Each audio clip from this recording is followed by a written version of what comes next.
2008 तो सबको याद होगा। यहाँ पे एक बहुत बड़ी ऑर्गेनाइजेशन, लेमन ब्रदर जैसी ऑर्गेनाइजेशन, जो वर्ल्ड लेवल में जो ट्रांजेक्शन्स करते थे, जिसका इम्पैक्ट वर्ल्ड लेवल का रहा, जब वो क्रैश हो गई, पूरे वर्ल्ड में रिसेशन आ गया, बहुत लोगों ने जॉब खो दी और बहुत लोगों की बिजनेसेस चले। आपको पता है इसके पीछे का रीजन क्या था? इसके पीछे का रीजन ये नहीं था कि उन्होंने अपने बुक्स में मैनिपुलेशन किया, रिकॉर्ड्स को ऊपर नीचे किया, बहुत हाई लेवरेज पे उन्होंने काम किया। नहीं, उसके पीछे का मेन रीजन था मनी का सेंट्रलाइज्ड होना और पावर। जो लोग पावर में थे उस समय, उनका, लेमन ब्रदर्स में जो पावर में थे, उनका ऑडिट टाइम पे ना होना। क्योंकि जब भी पावर मेजॉरिटी से हटके कुछ लोगों के हाथ में चली जाती है तो उसका मैनिपुलेशन बहुत आसान हो जाता है। और यही हुआ उस समय, क्योंकि money was centralised and can be easily manipulated at that point of time. तो 2008 के बाद, इस घटना के बाद 2009 में क्रिप्टोग्राफी फोरम में एक व्हाइट पेपर पब्लिश होता है।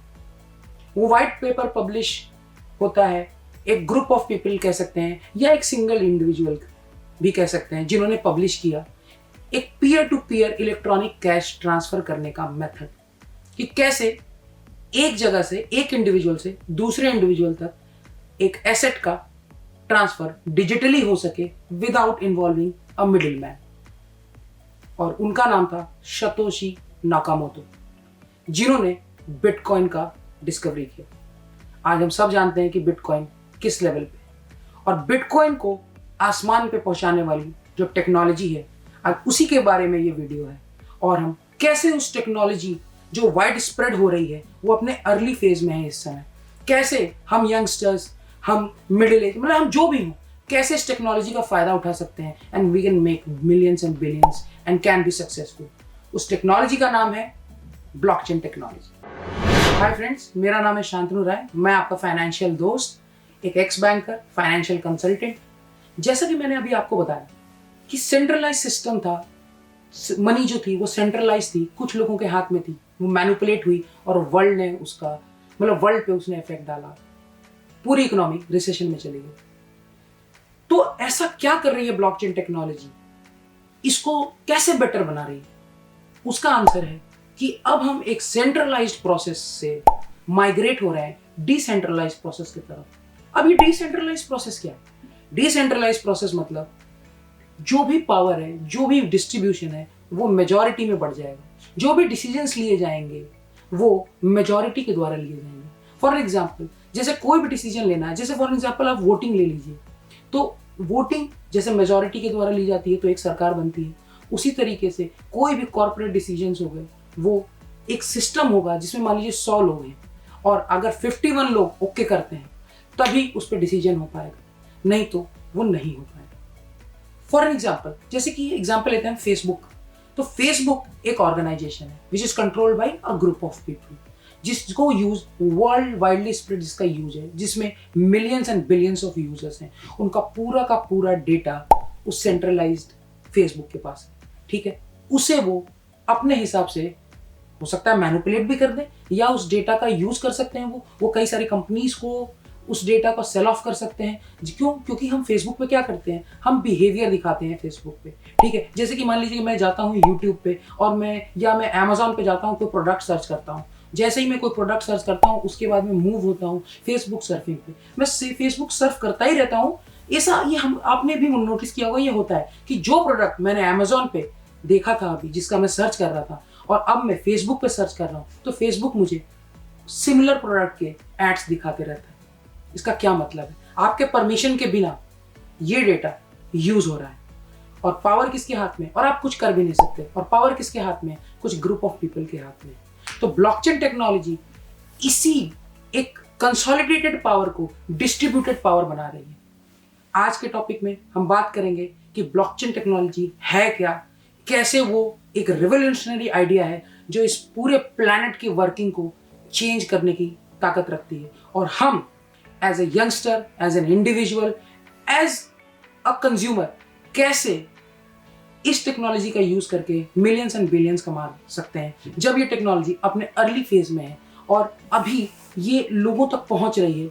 और इसका यूसेज तो मतलब इतना है कि आप इमेजिन भी नहीं कर सकते। इसको पूरे प्लेनेट को शेप करने की ताकत है इस टेक्नोलॉजी में। तो आइए जानते हैं पहले कि ब्लॉकचेन टेक्नोलॉजी क्या है, उसके बाद हम जानेंगे कि हम कहाँ कहाँ किस किस तरीके से इस टेक्नोलॉजी में इंटर कर सकते हैं, क्या हम इन्वेस्ट कर सकते हैं, क्या हम जॉब कर सकते हैं, क्या हम मार्केटिंग कर सकते हैं, कौन कौन सी ऐसी कंपनीज हैं जो इस पर ऑलरेडी काम कर रही है, कौन कौन से ऐसी गवर्नमेंट्स हैं जिस पर ऑलरेडी काम कर रही हैं। जैसे कि ये नेम ही सजेस्ट करता है, ब्लॉकचेन मतलब ब्लॉक्स की चेन, मतलब कई सारी ब्लॉक्स हैं और वो एक चेन से मतलब इंटरकनेक्टेड है। अब ये ब्लॉक्स क्या होती है, ये टेक्नोलॉजी कैसे काम करती है। हर एक ब्लॉक को आप ऐसा समझ सकते हैं कि एक डब्बा है, ठीक है, और वो डब्बा क्या करता है, वो रिकॉर्ड्स को उसमें स्टोर किया जाता है। किसी भी चीज को, किसी भी ट्रांसक्रिप्ट को, किसी भी फाइनेंशियल ट्रांजैक्शन को, किसी भी मेडिकल रिपोर्ट को, किसी भी ओनरशिप टाइटल को, घर का ओनरशिप टाइटल है, कार की डिटेल्स हैं, FIR की कॉपी है, आप किसी ब्लॉक में स्टोर कर सकते हैं। अब इसका क्या फायदा है, स्टोर करने का फायदा क्या है। देखिए, एक ब्लॉक 3 चीजों से बनता है, ठीक है। पहला, उसमें स्टोर किया गया डेटा या रिपोर्ट। दूसरा, जैसे ही आप उस ब्लॉक में किसी रिपोर्ट को या किसी भी तरह के डेटा को एंटर करते हो, एक यूनिक नंबर, एक यूनिक कोड जनरेट होता है। उस कोड को हम बोलते हैं हैश कोड, ठीक है। हैश कोड ये इंश्योर करता है कि हर ब्लॉक में हर एक डेटा जो भी है उसका एक डिफरेंट कोड हो, यूनिक हो वो कोड, जो कि इजीली ट्रैक किया जा सके। और तीसरी चीज जो डिपॉजिट होती है एक ब्लॉक के अंदर, वो होती है प्रीवियस ब्लॉक का हैश कोड। अब ये प्रीवियस ब्लॉक का हैश का कोड क्यों उसमें डाला जाता है, ताकि हम रिकॉर्ड्स को वाइडली स्प्रेड अपने पास अपनी कन्वीनियंस के हिसाब से सर्च कर पाए, सारे एड्रेसेस को सर्च कर पाए। क्यों? क्योंकि ब्लॉकचेन एक डिस्ट्रीब्यूटिव नेटवर्क है, उस पर सारे रिकॉर्ड्स फैले रहते हैं और हर इंसान जो भी उस ब्लॉकचेन टेक्नोलॉजी को यूज करता है, ठीक है, उसको वो रिपोर्ट मिल जाए आसानी से, क्योंकि उसका एड्रेस हर ब्लॉक में स्टोर होता है। जब भी कोई ब्लॉकचेन पे प्रोजेक्ट स्टार्ट होता है तो सबसे पहला जो ब्लॉक क्रिएट होता है उसे जेनेसिस ब्लॉक बोलते हैं, ठीक है। उसका एक हैश एड्रेस होता है, ठीक है। उसके बाद जो ब्लॉक बना, उसमें जो भी रिपोर्ट आपने, जो भी डेटा उसमें सबमिट किया, उसमें 3 चीजें होंगी, जैसा कि मैंने बताया। एक यूनिक कोड होगा जिसे हम हैश बोलते हैं, और ये जो जेनेसिस ब्लॉक है इसका हैश कोड होगा। 3 चीजें मिलकर ब्लॉक बनी। अब ये मैं क्या बता रहा हूं, ये क्यों है इंपॉर्टेंट। ये इंपॉर्टेंट इसलिए है कि ऐसे रिकॉर्ड्स को जब आप एक डिस्ट्रीब्यूटेड तरीके से रखते हो, हर ब्लॉक को हम एक लेजर बोलते हैं, ठीक है, उसमें स्टोर किया जाता है तो उसे लेजर बोलते हैं। इसे एक डिस्ट्रीब्यूटिव लेजर टेक्नोलॉजी बोलते हैं। सबसे मेन फीचर ब्लॉकचेन टेक्नोलॉजी का ये है कि it is impossible to hack blockchain technology. ऐसा क्यों है? क्यों है इम्पॉसिबल ब्लॉकचेन टेक्नोलॉजी को हैक करना? क्योंकि जब भी मान लीजिए कोई हैकर है, वो अब ये ब्लॉक्स से बना हुआ है, कई सारे ब्लॉक्स हैं, ठीक है। मान लीजिए 1000 ब्लॉक्स हैं, किसी प्रोजेक्ट पे काम चल रहा है जिस पे 1000 ब्लॉक्स हैं और हर ब्लॉक में एक अलग अलग रिकॉर्ड है, ठीक है। अब मान लीजिए किसी एक ब्लॉक को हम मैनिपुलेट करने की कोशिश करते हैं, तो जैसे ही हम मैनिपुलेशन, कोई भी हैकर या कोई भी इंसान उसको मैनिपुलेट करने की कोशिश करता है, जैसे वो मैनिपुलेट करेगा वैसे उसका हैश कोड बदल जाएगा। जैसे उसका हैश कोड बदलेगा तो ये वाला हैश कोड अगले वाले हैश कोड में रिस्टोर होता है, ठीक है। तो जैसे ये बदला, ये भी बदल गया, वैसे अब इसकी इंफॉर्मेशन बदल गई तो इसके आगे वाले के भी हैश कोड बदल गया, तो इसकी भी इंफॉर्मेशन बदल गई। तो जब तक वो हैकर पूरे नेटवर्क के हैश कोड्स ना बदल दे, तब तक इस टेक्नोलॉजी को हैक करना इम्पॉसिबल है और उसमें बहुत टाइम लग जाएगा। फॉर एन एग्जाम्पल, जैसे हम एक एग्जाम्पल लेते हैं, कोई भी क्रिप्टो करेंसी ले लीजिए, आप बिटकॉइन ले लीजिए जैसे कि, तो बिटकॉइन में मान लीजिए अगर 50 लाख ब्लॉक्स हैं, ठीक है, और हर ब्लॉक में काम करने के लिए ना बहुत टाइम लगता है, मतलब 8 से 10 मिनट लग जाता है उसमें डेटा स्टोर करने में या उसके एल्गोरिथम्स को रिजॉल्व करने में। मान लीजिए मैं एक हैकर हूँ और मैं उस पर मैनिपुलेट करना चाहता हूँ, तो मुझे 8 से 10 मिनट लगेगा एक ब्लॉक के हैश कोड को बदलने के लिए, ठीक है। और फिर अगर 50 लाख हैं, 50 लाख ब्लॉक्स हैं, तो फिर आप समझ लीजिए 100-200 साल लग जाएंगे मुझे उस टेक्नोलॉजी को हैक करने के लिए। इसीलिए ब्लॉकचेन टेक्नोलॉजी जो है इतनी वाइड स्प्रेड है और वो अब कंपनीज में यूज़ हो रही है। अब इसके स्कोप क्या क्या हैं, बहुत ज़्यादा डीप नहीं जाते हैं, मैं एक फाइनेंशियल एडवाइज़र हूँ, मैं आपको इसके फाइनेंशियल एस्पेक्ट्स को एडवाइस करूँगा। जैसे कि बहुत सारी कंपनीज हैं जो कि आज के डेट में, बहुत सारी गवर्नमेंट्स हैं, बहुत सारी कंपनीज हैं जो आज के डेट में ब्लॉकचेन टेक्नोलॉजी को यूज़ कर रही हैं, जैसे कि सैमसंग हो गई, जैसे कि मेटा हो गई, फेसबुक हो गई, जैसे कि गूगल हो गया, ये सब इंटीग्रेट कर रहे हैं। पेपैल हो गया जो क्रेडिट की कंपनी है जो ट्रांजेक्शन्स हैंडल करती है, ये सब ब्लॉकचेन टेक्नोलॉजीज को अपने ही सिस्टम्स में मर्ज कर रहे हैं। अब ब्लॉकचेन टेक्नोलॉजी को मर्ज करने का फ़ायदा क्या होता है? पहले तो ये कॉस्टिंग बचाती है, ठीक है, मिडिल मैन को आउट करती है, अनहैकेबल है, ठीक है। जो ब्लॉकचेन से जो डिजिटल करेंसी एसोसिएटेड है उसका ट्रांसफ़र एक जगह से दूसरे जगह हो जाता है आसानी से। पहले क्या हुआ करता था, जब भी कोई आप इंटरनेशनल ट्रांजैक्शन सेटल करते हो, मान लीजिए किसी को इंडिया से यूएस पैसे भेजने हैं, तो पहले उसके 2 अकाउंट होगा, एनआरई एनआरओ अकाउंट होगा, वो पहले अपने इंडियन अकाउंट में डालेगा, फिर इंडियन अकाउंट वो पैसा डालेगा यूएस के एक बैंक में, उस बैंक का अकाउंट होगा वो उसमें डालेगा, फिर उस बैंक से वो डॉलर कन्वर्ट होगा और फाइनली आपके मर्चेंट के पास पहुंचेगा। इसमें 4 से 5 दिन का टाइम लग जाएगा, 3 से 4 दिन का टाइम लग जाएगा, और हर बैंक अपनी अपनी कमीशन लेगा। तो कॉस्ट ऑफ ट्रांजैक्शन बहुत ज़्यादा है। पर वही अगर आपके अकाउंट से बिटकॉइन एसोसिएटेड है मान लीजिए, तो बिटकॉइन एक पीयर टू पीयर टेक्नोलॉजी है। आपने यहाँ से बिटकॉइन भेजा और डायरेक्टली जो बंदा फार कंट्री में या यूएस में है, जर्मनी में है, स्विट्जरलैंड में, उसको अपने आप मिल गया। बस एक छोटी सी ट्रांजैक्शन फीस लगी और जो काम 4 दिन में हो रहा था वो मिनटों में हो गया, इवन सेकंड्स भी लगते हैं। तो ये इसकी वाइड स्प्रेड यूसेज है। आज मेडिकल टेक्नोलॉजीज़ में इसका यूज़ हो रहा है। सारे रिकॉर्ड्स को ब्लॉक्स पे डाला जा रहा है जहाँ से डॉक्टर्स देख पाएँ। FIR reports, even in India FIR reports जो कि ब्लॉक्स पे डाली जा रही हैं जिस पे छेड़छाड़ ना हो सके क्योंकि वो अनहैकेबल है। ठीक है, ये इसके बहुत ही वाइड स्प्रेड है।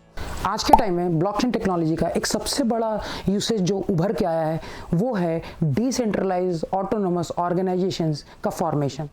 ये डिसेंट्रलाइज ऑटोनोमस ऑर्गेनाइजेशंस क्या होती हैं? ये खुद से प्रोसेस होने वाली, खुद से रन होने वाली कंपनीज हैं जिनमें जो डिसीजंस लिए जाते हैं वो ऑलरेडी पहले से ही एक कोड के द्वारा प्रोसेस होते हैं। फॉर एग्जांपल मान लीजिए एक डाओ कंपनी है, डिसेंट्रलाइज ऑटोनोमस ऑर्गेनाइजेशन है, ठीक है।